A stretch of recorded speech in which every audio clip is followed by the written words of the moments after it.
문재인이 시키디? 문재인이 시키디? 왜 자꾸 하야를 외치는데? 탄핵하자고요.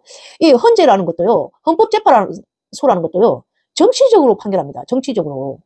정치적으로 판결하는 헌법재판소가 그래요.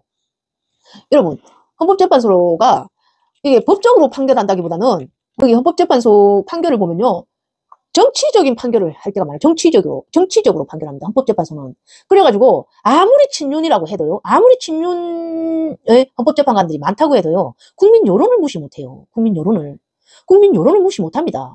국민 여론이, 저기 한 80%, 70%, 80%가 윤석열 탄핵을 원하는데, 저거가 기각한다. 탄핵 기각한다. 그러면 헌재 폭발됩니다. 그럼 헌재 폭발돼요. 사법기관 이거 개혁하자고, 확 헌재 폭발시킵니다. 국민 여론이. 헌재 저거 안 되겠네. 헌재 재판관 저거 안 되겠네. 국민 여론이 헌재 쪽으로 돌아집니다. 그걸 헌법재판관들이 원할까요? 5년 대통령 위해서, 5년짜리 대통령 위해서 자기 희생하려고 할까요? 아무리 친윤이라고 해도 친윤이 지 목숨 살려줬냐? 아닙니다요.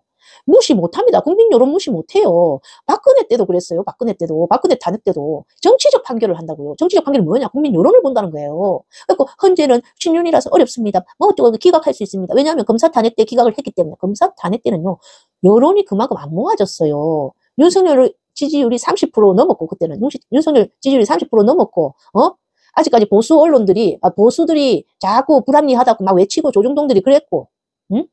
김건희가 명태균 사건으로 이렇게 안 터졌고, 검사 탄핵 때는. 하지만 지금은, 이재명 지지율도 이렇게 높지가 않았어요, 그때는. 근데 지금 이재명 지지율이 거의 과반이고, 어대명이고, 응? 김건희가 84%, 국민 84%가 김건희 부정적인 여론이고, 윤석열 지지율이 미국에서 조사한 거 17%고, 17%고 지금 10%대로 떨어지고, 헌재가 무시 못합니다, 국민 여론을. 예? 헌법재판소는 정치적 판결을 하기 때문에, 마냥 탄핵 기각한다고 할 수만도 없어요. 예? 그리고 저가 만약에, 윤석열 탄핵 기각한다? 그럼 헌재 폭발될 수도 있어. 헌재가 폭발이 될 수. 이제는 국민들이 헌법재판소 필요 없다. 폭파시키자. 없애자. 다른 걸로 대체하자. 이래 될 수도 있어요. 저거 무너지는데 말할까요? 5년짜리. 그냥 윤석열만 떼깡 정리하면 되는데, 저거 자리 다 물러줄까요? 판사들이? 재판관들이? 아닙니다. 헌법재판관들은 윤석열 피 흘리고 충성맹세 서약했습니까? 아닙니다. 안 해요. 탄핵이 어렵다는 거는 내각제파들의 주장입니다. 내각제파들이 하는 변명이에요. 똑같은 정족수 200 모으는데 왜 탄핵만 어려워? 해보지도 않고 왜 탄핵 어렵대? 왜 탄핵력 풍부인데? 해보지도 않고 맨날 탄핵력 풍부인데. 박근혜 때도 그랬어요. 박근혜 때도 탄핵력 풍부다는 것들이 문재인이었어요. 문재인 쪽이었어요. 박근혜 때도 탄핵력 풍부다는 게 문재인 쪽이었어요. 이재명 성남시장이 탄핵! 외치기 전까지는 하야 발언했던 게 문재인 쪽. 탄핵 안 했어요. 이재명 성남시장이 탄핵! 먼저 외친 거예요. 그래서 이번 11월 2일 날 이재명 대표가 앞에서 미리 말씀드린다고. 제가 30분 연설하기 전에 미리 말씀드리는데, 저는 당대표라서,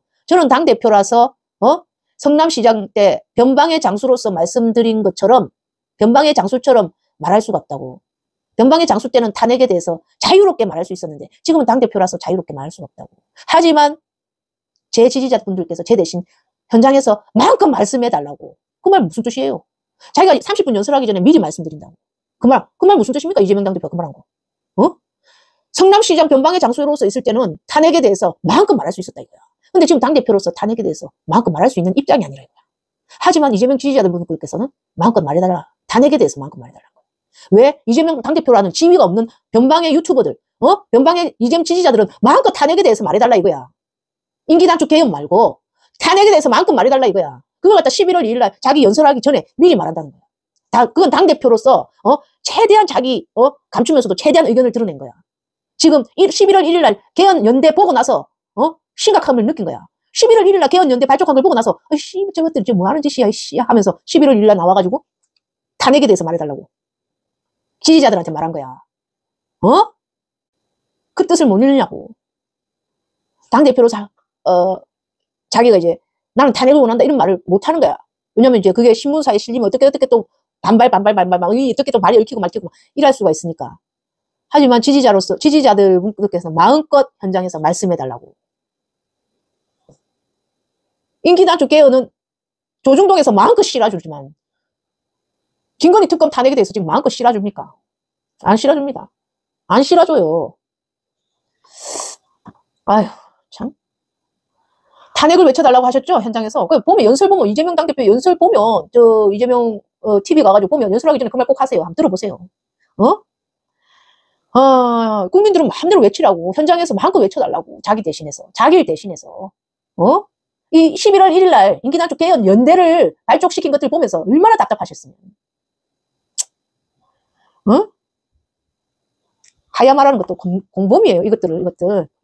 이 교수단체들은 조국파들이 많습니다. 부산의 교수단체들 이런 것들 조국파들이 많아요. 예? 이 시민단체들, 부산의 시민단체들 이것들. 몇 안 되는 것들이 꼭 대단한 것들처럼 느껴가지고. 짜증나, 씨.